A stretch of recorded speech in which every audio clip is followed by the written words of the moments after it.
Salam dan salam sejahtera kepada saudara dan saudara sekalian. Kita sangat bersyukur kepada Tuhan atas kebaikan Tuhan dalam setiap langkah kehidupan kita.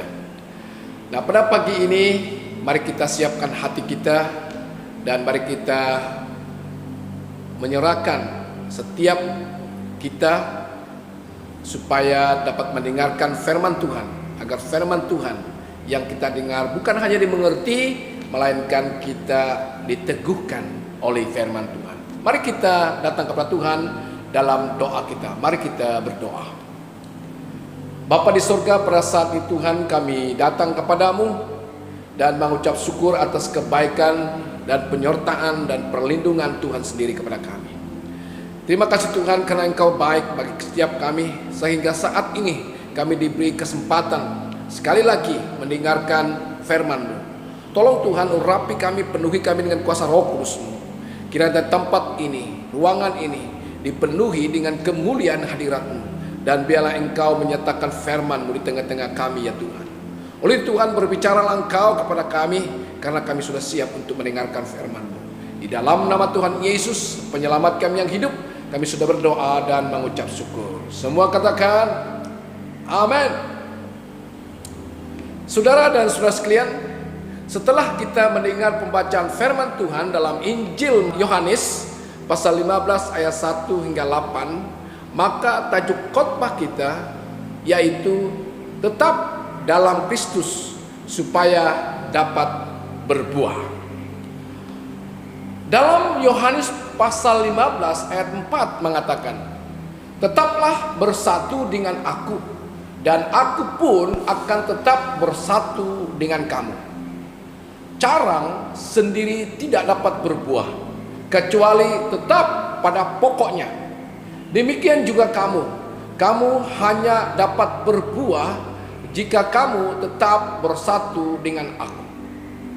Saudara dan saudara sekalian, kemandulan perkara yang paling memalukan bagi orang-orang Israel, khususnya kaum wanita. Mereka merasa sangat malu dijadikan bahan cerita, ejekan, dan sindiran. Anak-anak adalah generasi penerus dan kebanggaan besar bagi mereka. Perkara ini tidak asing bagi masyarakat kita. Pada waktu Tuhan menciptakan tumbuh-tumbuhan, Dia menghendaki tumbuh-tumbuhan mengeluarkan buah, terutama tumbuhan yang mengandung biji di dalamnya. Inilah hidup. Berapa ramaikah orang Kristen tidak berbuah? Tuhan Yesus kecewa sewaktu Dia berkata kepada orang-orang Israel, "Bukankah yang kutanam adalah anggur yang manis? Mengapa menghasilkan buah yang asam?" Yesaya pasal 5 ayat 2 hingga 4. Tuhan Yesus menceritakan perumpamaan mengenai pokok ara 3 tahun tidak berbuah. Pokok ara itu harus ditebang. Namun Tuhan masih memberi peluang 1 tahun lagi sambil menunggu buah yang diharapkan. Bagaimanakah dengan hidup kita? Apakah kita mengecewakan Tuhan?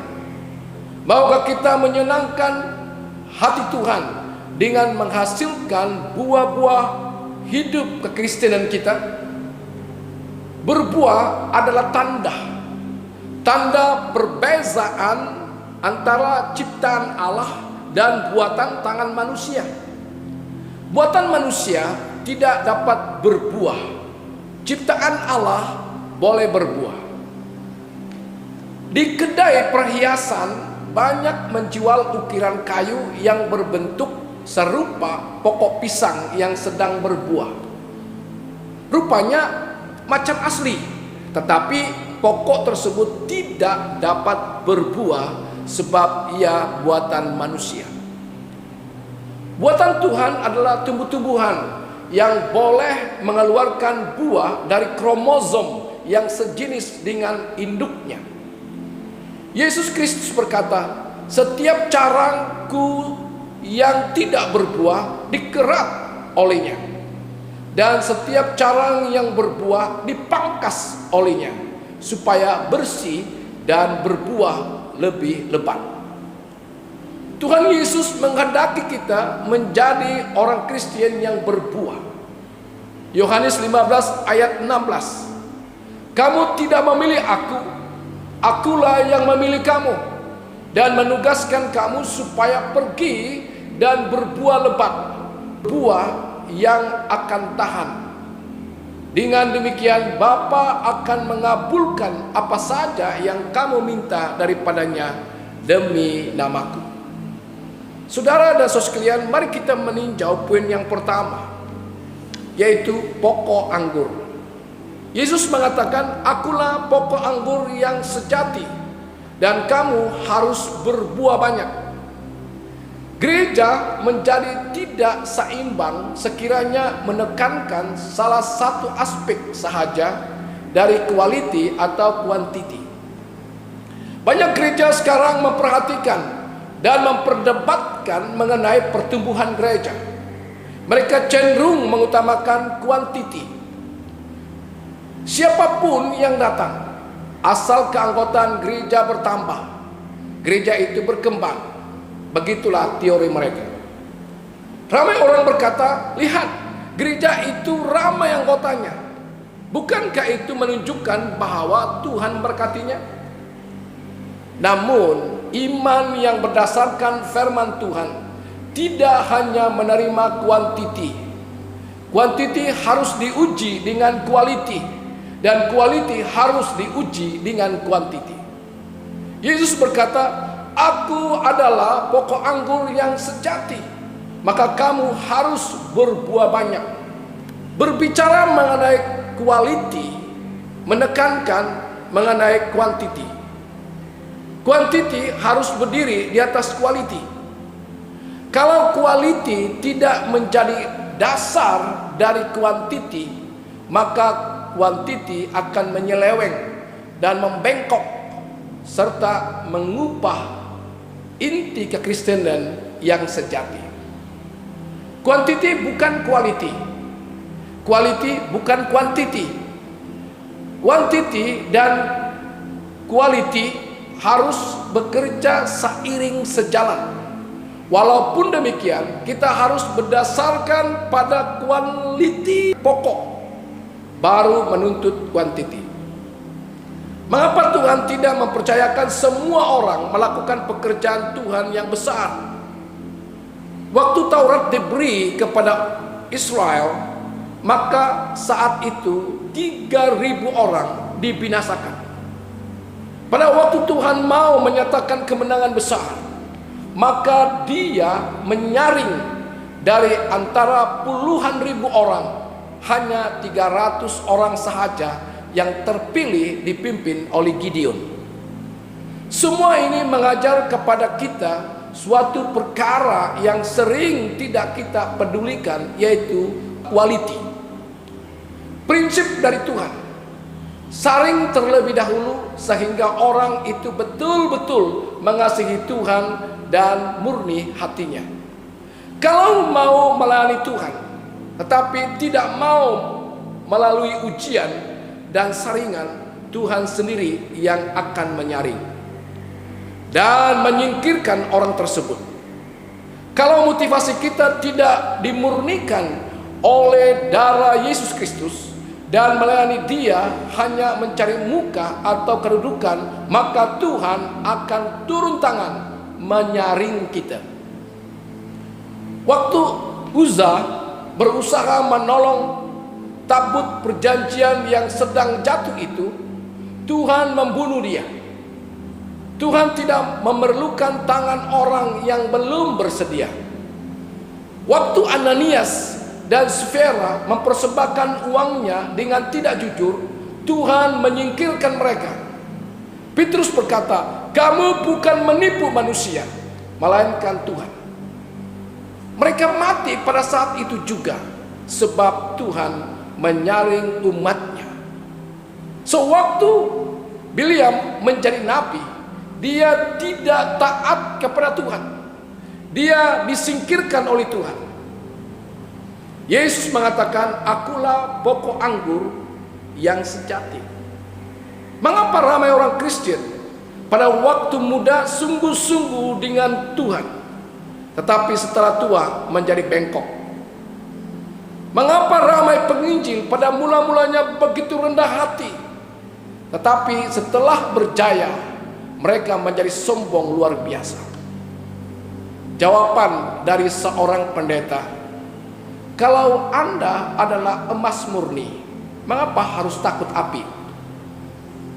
Kita tidak perlu khawatir mengenai banyak perkara untuk melayani Tuhan. Terpenting murnikan hati sehingga menjadi seperti emas yang murni, tidak takut api. Poin yang kedua ialah buah anggur.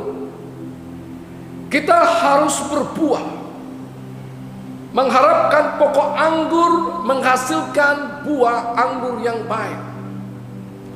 Buah bermaksud yaitu pembawaan dan sifat kita, kehidupan dan perilaku kita, ibadah dan rancangan kita. Inilah yang dimaksudkan dengan menghasilkan buah. Buah tanda kehidupan. Pokok berbuah menandakan pokok itu masih hidup. Buah adalah tanda hidup. Alkitab berkata, jika iman itu tidak disertai perbuatan, maka iman itu pada hakikatnya adalah mati. Alkitab berkata, tubuh tanpa jiwa adalah mayat.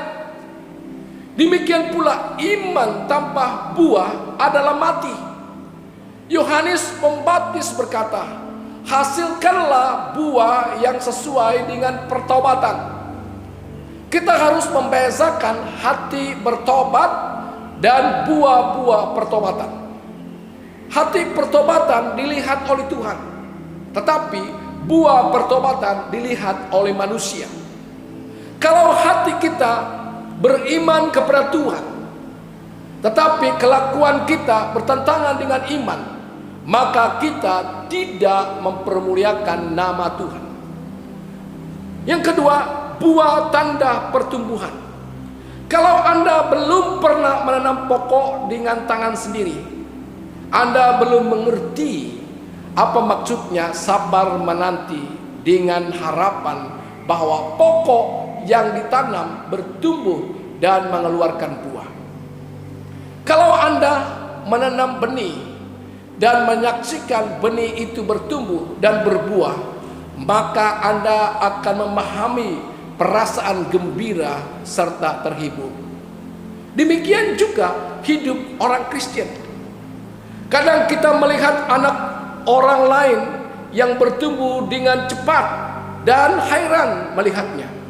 Tetapi ibunya setiap hari mengasuh dan memberinya makan serta merawatnya, tidak terkejut melihat anaknya bertumbuh besar.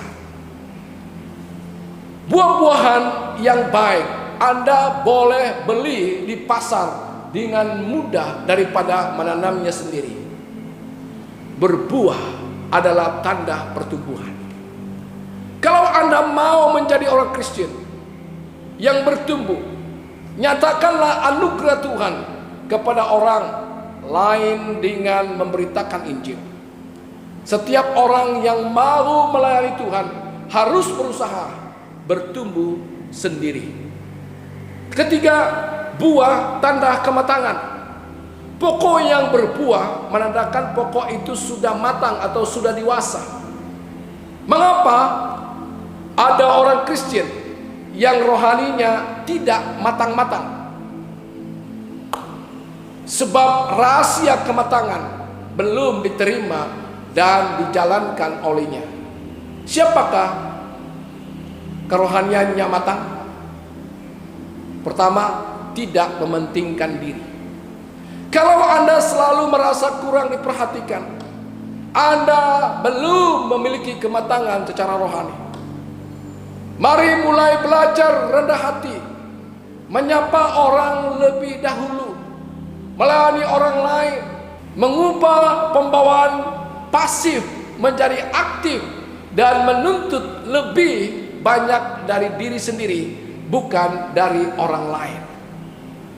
Sungguh pun masih berusia muda, tetapi memikirkan orang lain, dia sudah memiliki kematangan. Tuhan Yesus berkata, "Jikalau ada orang mau mengikuti aku, biarlah ia menyangkal diri dan memikul salib." Kalau Anda mau berbuah, harus menyangkal sikap mementingkan diri sendiri. Yang kedua, bertanggung jawab. Apa yang sudah kita katakan dan janjikan kepada orang lain harus kita lakukan. Di gereja ada dua macam orang yang kurang bertanggung jawab. Yang pertama, orang yang tidak melakukan sesuatu apapun kalau itu tidak menguntungkan dirinya sendiri. Orang yang kedua ialah orang yang selalu mengiyakan setiap pekerjaan tapi tidak pernah melakukannya. Saudara dan saudara sekalian, Tuhan Yesus berbicara mengenai dua orang anak yang diperintahkan atau disuruh oleh bapaknya pergi ke ladang. Anak yang satu menolak perintah ayahnya, sedangkan anak yang lain mengiyakan perintah ayahnya. Namun akhirnya anak yang menolak perintah ayahnya menyesal lalu pergi ke ladang, sedangkan anak yang mengiyakan perintah ayahnya tidak pergi. Siapakah yang lebih baik di antara dua orang ini? Kedua-duanya kurang baik. Lebih baik kita berkata iya lalu menjalankan apa yang diperintahkan. Kalau kita mau berbuah, kita harus mempunyai kematangan.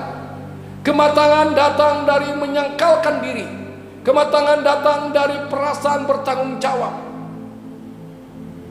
Yang ketiga ialah prinsip hidup berbuah. Yesus berkata, "Akulah pokok anggur yang sejati, dan kamulah ranting-rantingnya." Dari pokok sampai ke ranting ada cecair yang menggabungkan, dan itu sebenarnya menggambarkan pekerjaan Roh Kudus, yaitu dengan menggabungkan kita sebagai orang beriman kepada sumber iman kita, yaitu Yesus Kristus. Roh Kudus adalah roh yang suci. Pada waktu Yesus Kristus berkata, "Jikalau kamu tinggal dalam aku dan firman-Ku tinggal dalam kamu," ini menunjukkan suatu penggabungan yang dikerjakan oleh Roh Kudus. Kristus berada dalam diri kita melalui hadirnya Roh Kudus. Kita bersatu dengan Kristus melalui penggabungan yang dilakukan oleh Roh Kudus. Tetapi jika orang tidak memiliki Roh Kudus, ia bukan milik Kristus. Dengan kuasa Roh Kudus, kita boleh melayani dengan tidak mengenal lelah, melayani tanpa memperhitungkan pengorbanan, melayani dengan kerelaan dan sukacita, serta berbuat terus dalam hidup yang berkelimpahan. Pertama, senantiasa berada dalam Tuhan. Istilah senantiasa berada dalam Tuhan mempunyai dua maksud, yaitu kesinambungan dan ketekalan atau kestabilan. Senantiasa merupakan suatu kelangsungan yang berkesinambungan untuk memelihara diri di dalam Tuhan. Ramai orang Kristen tidak dapat berbuah sebab mereka menolak untuk terus-menerus taat kepada Tuhan. Mereka taat hanya untuk sementara waktu, lalu setelah itu meninggalkan Tuhan.